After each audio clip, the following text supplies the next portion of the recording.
Once we get Rick from the back of the room to the front of the room.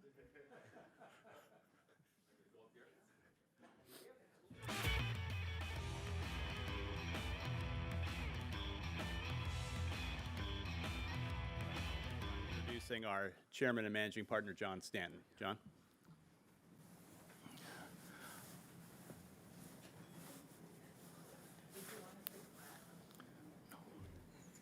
Well, this is quite a day, as evidenced by the crowd in the room. Good morning to all of you, and thank you for being here. I know this is about having a chance to hear Rick talk about his reasons and his decisions and maybe reflect on some of his experiences. It's great to have such a wonderful representation of the partners, players, front office, and the entire Seattle community. As most of you know, I grew up here in Seattle. I grew up as Rick didn't grow up in Seattle, but we were joking this morning about being the same age. And I remember the voices that brought Pilots games to Seattle, and in particular, Rick joining the great Dave Niehaus. Marilyn, thank you very much for being here with us today. We always appreciate that. They brought those games to life in a way that captivated our fans, whether they were talking about a momentous occasion or a Tuesday game in Tampa. Every game was special, and every memory was special because of Rick and the energy he put in.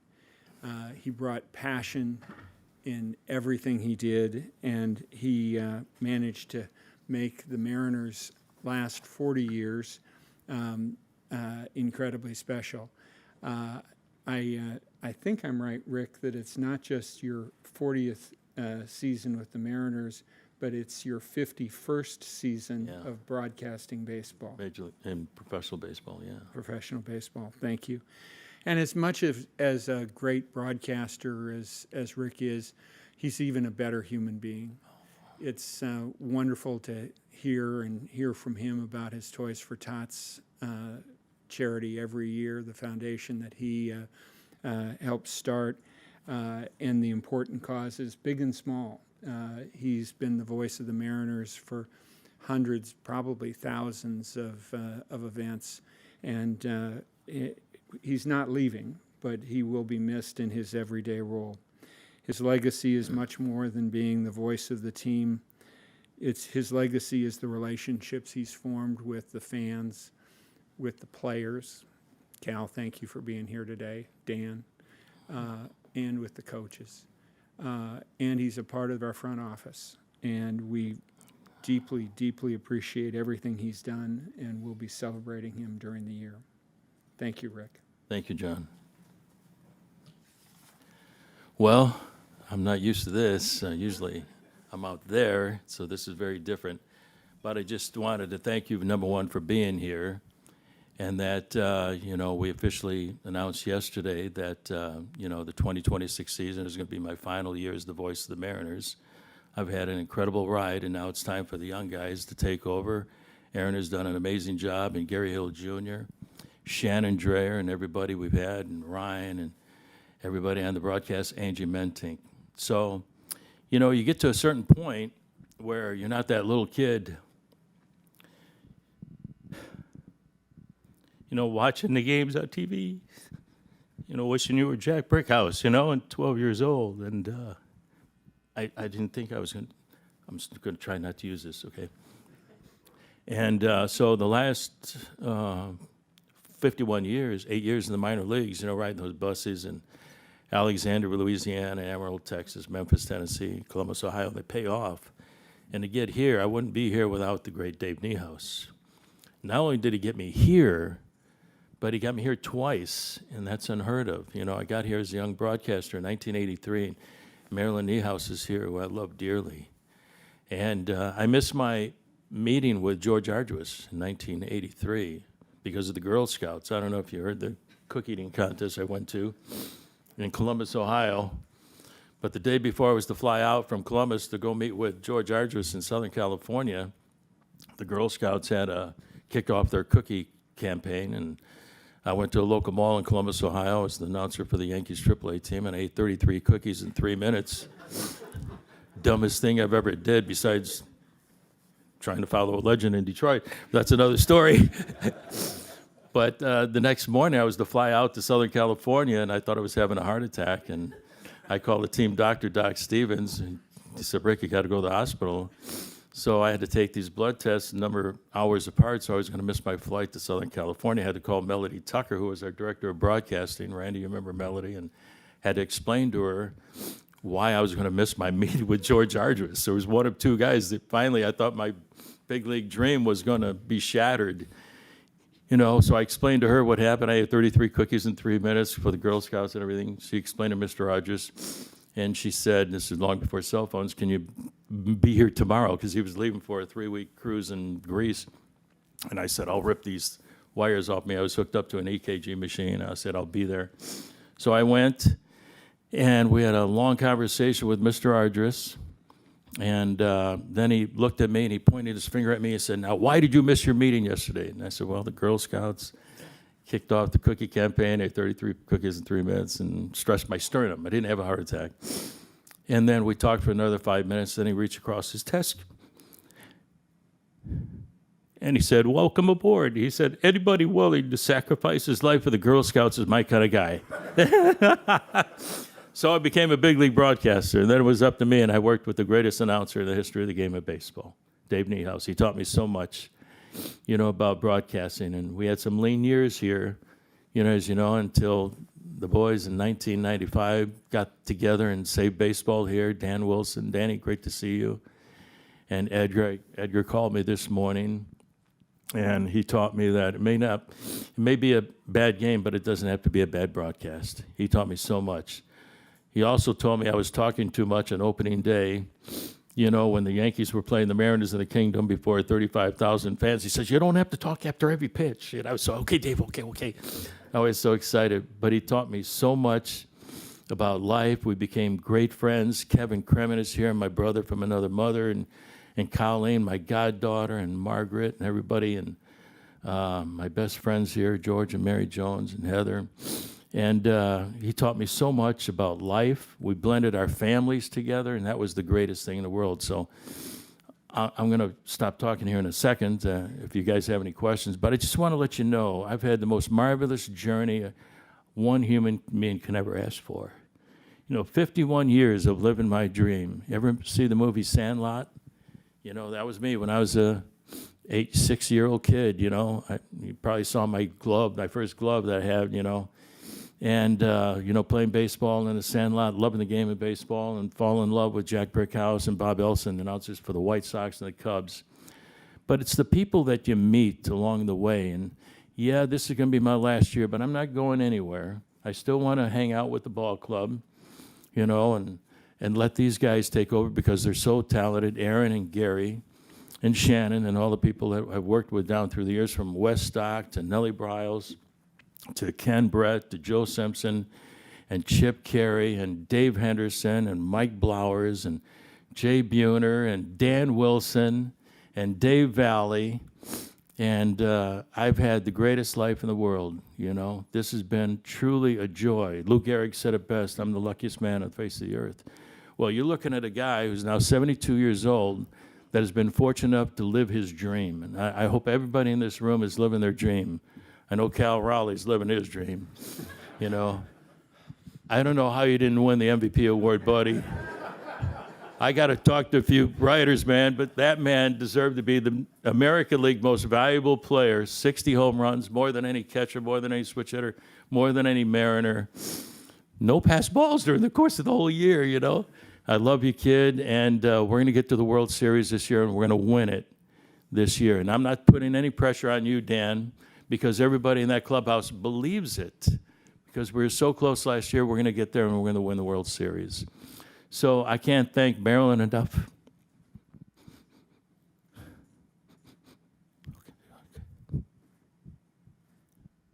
And everybody I've had a chance to work with. All these, I'm not going anywhere, so I want to stop crying. I'm still going to be here. I'm going to be here for another year. I'll still be bugging you for interviews and talking with you. I love visiting with everybody and all the TV guys and all the writers and everything like that. Ryan Divish, I don't know if Ryan's here right now, but tremendous article today. And Tyler Kepner and everybody, I just want to thank you so much for making these past 40 years here in Seattle the most enjoyable of my life. Aaron Goldsmith has been fantastic. Gary Hill Jr., you've been amazing. Angie, Ryan, like I said, so listen to me. Shannon Dreyer, you're absolutely incredible at what you do and how you do it and the love and that you put into this craft. This really is an art. And David taught me that. I got a million stories about David, but we'll talk about those later. He was the greatest guy in the world, besides being the greatest broadcaster in the world. And I've heard from so many wonderful people. So anyway, I'm not going anywhere. If you have any questions, go ahead, fire away. I'll try to get through. And I've got the greatest bosses in the world: Greg Green, Kevin Martinez, Randy Adamak, John Stanton. Thank you for allowing me to do this for so many years here in Seattle. I made Seattle my home. I grew up in Chicago, but Seattle's my home. Any questions, anybody else? Adam. Hey, Adam. Rick, congratulations on a storied career. Just can you talk about the timing and why this felt like the right time for you to do this? Yeah, I wanted to hit that first, and I kind of got distracted. I've been thinking about this the last couple of years. I sat down with Greg Green and Kevin Martinez, and I thought maybe last year was going to be my last year, but I talked with Tim Ebley. He said, "No, you want to have a little tour around the bases, maybe another year." So I've been thinking about it, and it's been so much fun, but I've missed a lot. I love what I do. I love baseball, and I love broadcasting, but let's face it, everybody in the game, players, managers, we make sacrifices because we're not home, and as you know, I lost my son 2 years ago. And I want to spend more time with my grandkids now. I got a 20-year-old Jackson, 17-year-old Braden. I have an 11-year-old granddaughter who's going to be in the Olympics one day and as a figure skater. Ryan. She lives over in Wenatchee. So I'm going to spend more time with them. I want to, if my back allows me, I want to play golf with Kevin and Randy.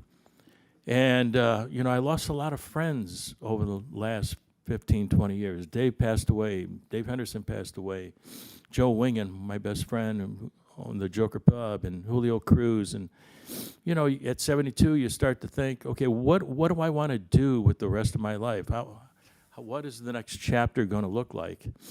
And so I love coming to the ballpark every day. I've got here 1 o'clock, 1:30 every day, and I wanted to talk to the players, and being with Dan Wilson and all those guys were some of the greatest times of my life, ever since he was a young catcher and now the best manager in Major League Baseball. And so I just wanted to enjoy the next chapter, whatever that is. I still want to be associated with the ball club in some way. I told Camden and Finney I'd like to be with the alumni group, and talk to groups, go up to the suites and talk to people. And I want to promote this ball club because it's the best team in baseball. This is the best organization in the major leagues, best ballpark, best fans in baseball. That's why Cal made an investment here, and Danny raised his family here. Why I stayed all these years, because of this lady right here. So I just wanted to find out what the next chapter would be in my life, Adam, and I want to travel.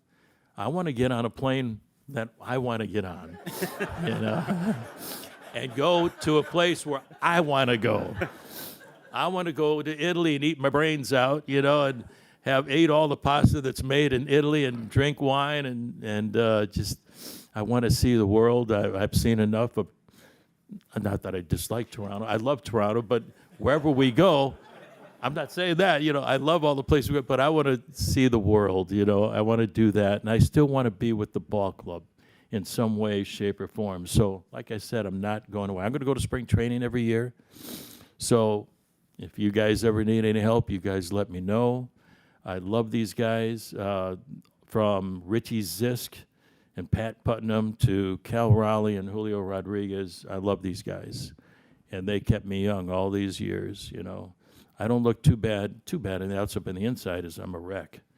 I had a wreck 2.5 years ago, and I was a goner, but my son saved my life.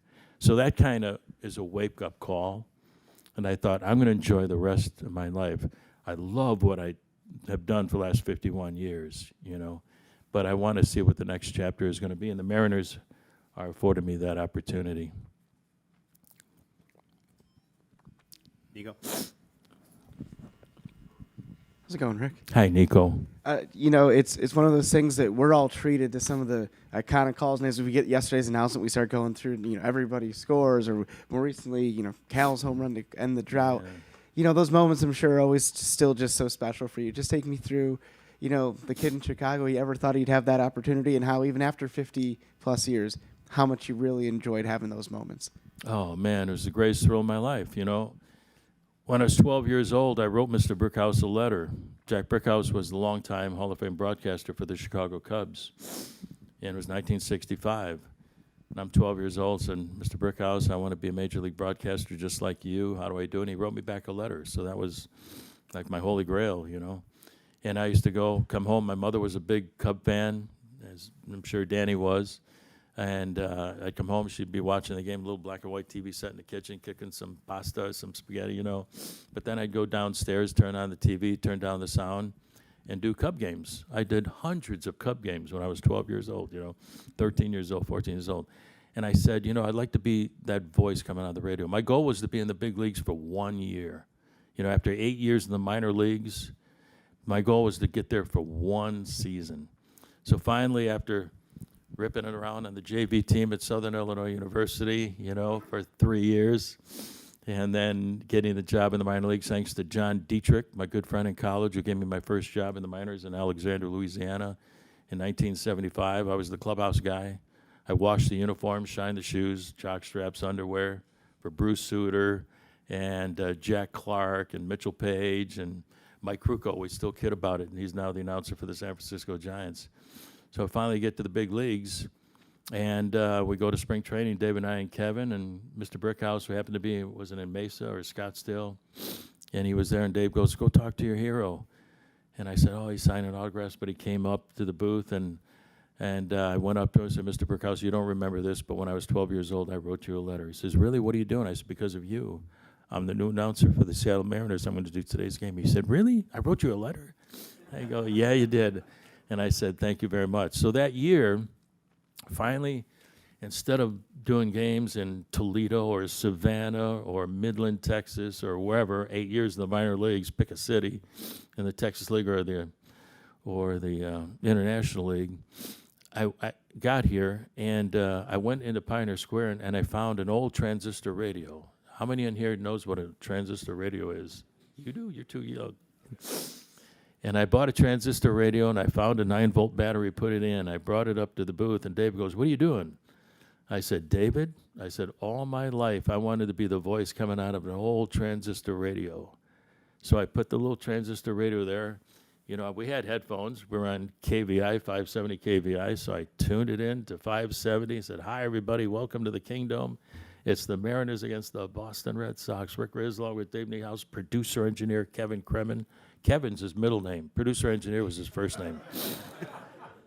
And I finally, after 8 years in the minor leagues and being a 12-year-old kid, I was finally that voice coming out of a transistor radio, and it just meant everything to me. Then to sit alongside David for 25 years and listen to the master painter paint the pictures for so many years, and he taught me so much. All the calls along the way, Junior's catches, Junior's home runs, slamming into the wall, shattering his wrist, all the great moments for Danny Wilson, the inside the park grand slam home run by a catcher, Cal. Amazing what he did against the Detroit Tigers. In the Kingdom, too. It was only 150 feet to left center field, you know. But it was a little bit longer.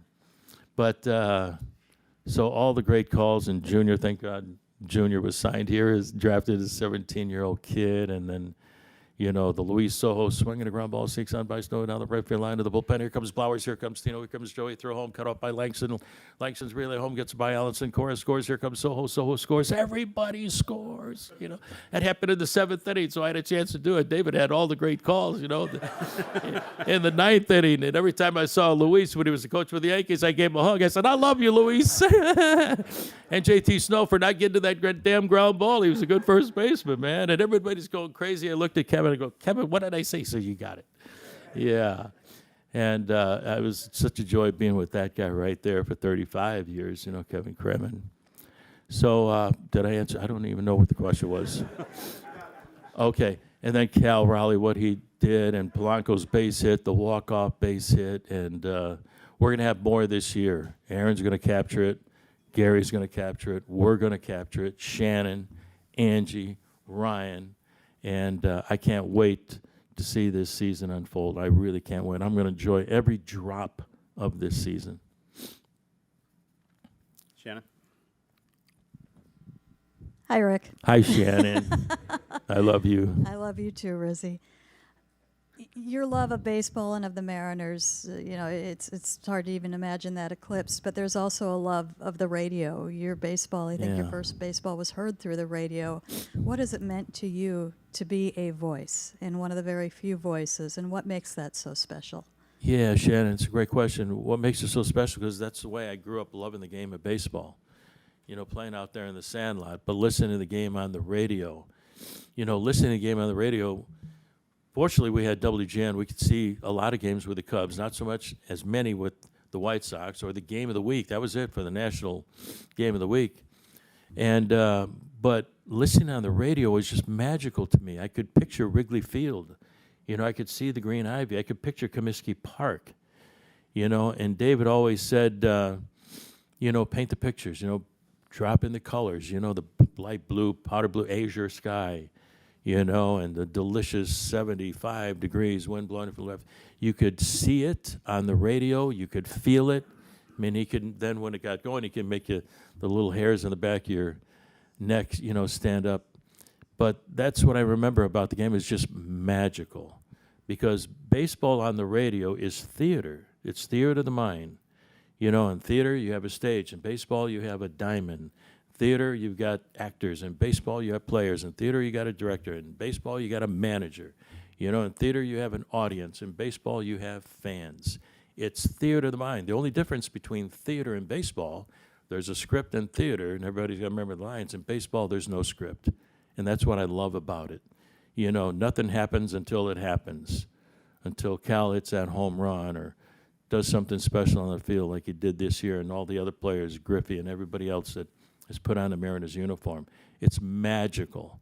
And the biggest, best compliment a broadcaster could get is that, you know, you make me see the game on the radio.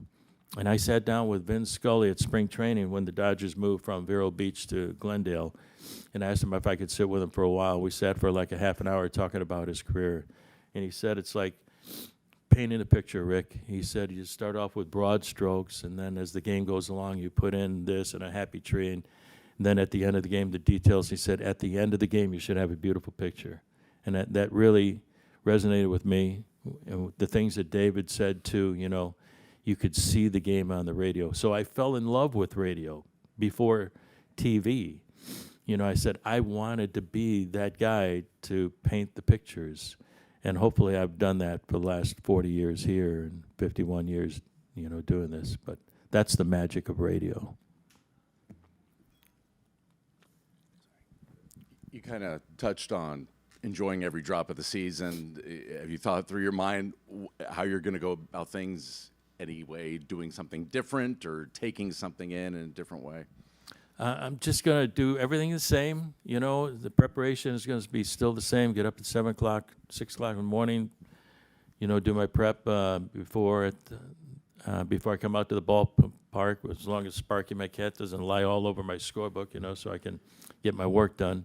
But I try to get as much done as I can in the morning so I can spend time with the guys, talking with them, seeing how they're doing and what's going on. The visiting team, going to the visiting clubhouse. I've known these managers that were players, you know, for many years, and a lot of guys that we were in the minor leagues together. And Terry Francona, you know, is a good friend of mine. In 1980, we were Chicks together, Memphis Chicks, Chickasaws. In 1980, he was a first-round draft pick by the Expos, you know, and he came right to us.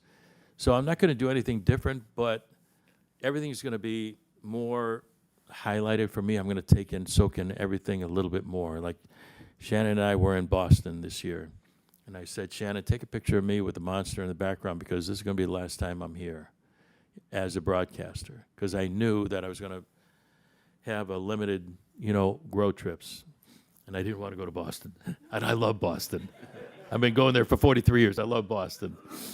But I'm going to go to Anaheim, San Diego, Chicago to see my brother and my sister-in-law. But I started this year to take everything in. I'll take everything in more so.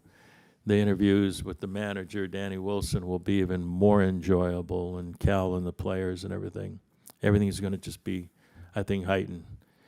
And then I'll need about 5 of these on the last broadcast when we say the Mariners win the whole doggone thing. Hi, Rick. Hey, Keizo. Your very famous phrase, laser beam, becoming more Japanese baseball language in a common. What would you say, and what do you remember the most? I'll never forget, Ichiro wasn't even starting the lineup. You know, he went late in the ball game to play, you know, right field, and Ramon Hernandez was up and hit a ground ball into right field. Terrence Long was on at first base, and Terrence Long could run. He had good speed, steal bases.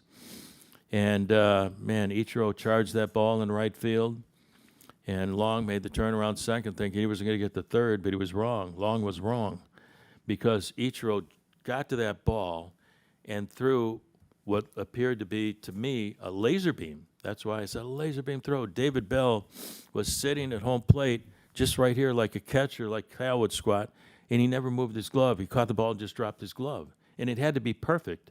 If it's over here, Long is safe. If it's over here, Long safe. If it's here, Long safe. It was right there. David dropped the glove because I talked to David about it. I said, what did it look like from your standpoint? He said, Rick, I never moved my glove. It was so perfect, but it looked like a laser beam. And David said on TV, he threw something out of Star Wars, and it kind of stuck, I guess, over in Japan. And I think you wrote a book about the play. Or, you know. Every Japanese, broadcast the same, like good throw means like laser beam. Laser beam? Yeah, they start throwing after It's good to be a trailblazer, I guess, you know. But yeah, it was fun. But that was the art of Dave Niehaus. You know, he could see something, explain it, talk about it, describe it, and you could see it. And that was a laser beam. And then the whole world knew about Ichiro Suzuki, you know, in 2001, MVP, Rookie of the Year, and now a Hall of Famer. Congratulations, Karen. Rick. Thank you, buddy. You mentioned just the fans and how great they are, and what Brick House meant to you. Seeing the reaction from the fans to your broadcasts and being a part of the narrative of some of the best years of the franchise, just what does it mean to know that what he meant to you, that you've meant to, you know, so many other aspiring broadcasters, but also just to fans as well? Yeah. As a broadcaster, and Aaron knows this, and Gary knows it, as a broadcaster, you get to know the fans. They get to know you, you know, and that's the beautiful part of this. I felt like I knew Jack Brickhouse, you know, long before I met him. And we're in your homes every day, or in your car every day, or out on the beach, or in the backyard, or in the sandlot. That's the beauty of radio. You can take us wherever you want to go. And so they feel a connection. And so when it comes time to meet them, say hello, give them a smile, shake their hand, you know, spend some time with them. In spring training, I like to take little walks and visit with the fans, because you got to make a fan one at a time. Because then they're going to talk about, hey, I met Rick Rizzs, or I met Dave Niehaus, you know, Aaron Goldsmith, Gary Hill, you know, and that connection just keeps growing and growing and growing. And then when you're around long enough, you know, 40-something years, then their kids listen to the games. And I met a kid the other night in Issaquah. He said, oh, yeah, you took my grandmother out one time, you know. I went, oh, okay. Yeah, she was a big fan, you know, of baseball, you know.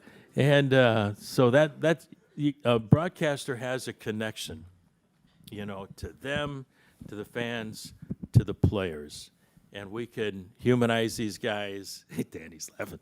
And so when they meet them, they have a chance to know who they are too. And that's the beauty about a relationship that a broadcaster can have. And nobody loved a broadcaster more than they did Dave Niehaus, man. The man has a statue out there in right center field.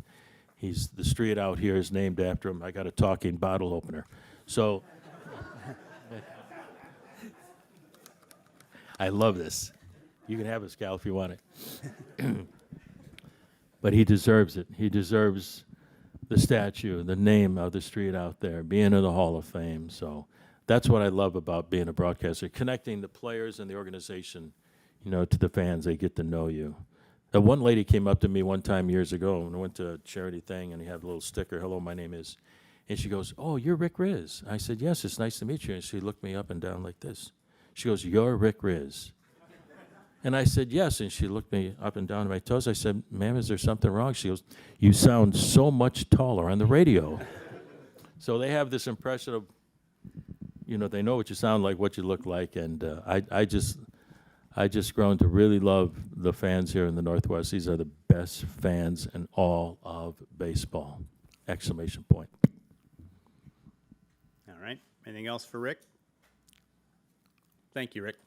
Thank you, guys. Thank you for everything. It's been a great journey. Let's go win the whole doggone thing. Thank you, guys.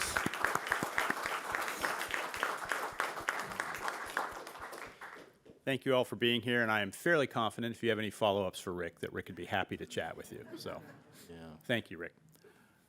Oh, I just want to say we've been very fortunate to start a little charity with Dan Wilson and Dave Henderson and I and Edgar Martinez and Jay Buhner and Dave Valley and Julio Cruz and Matty Sinatro and John Olerud, called Toys for Kids. And we've had so much success the last 30 years.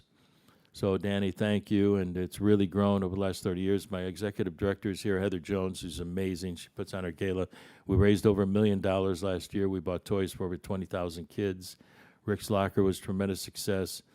We've awarded $85,000 college scholarships the last 10 years. So I just want to say thank you to this young lady and everybody who has supported our Toys for Kids charity. And I'm going to keep doing that. And there's no way I'm going to stop because these kids in this community need our help.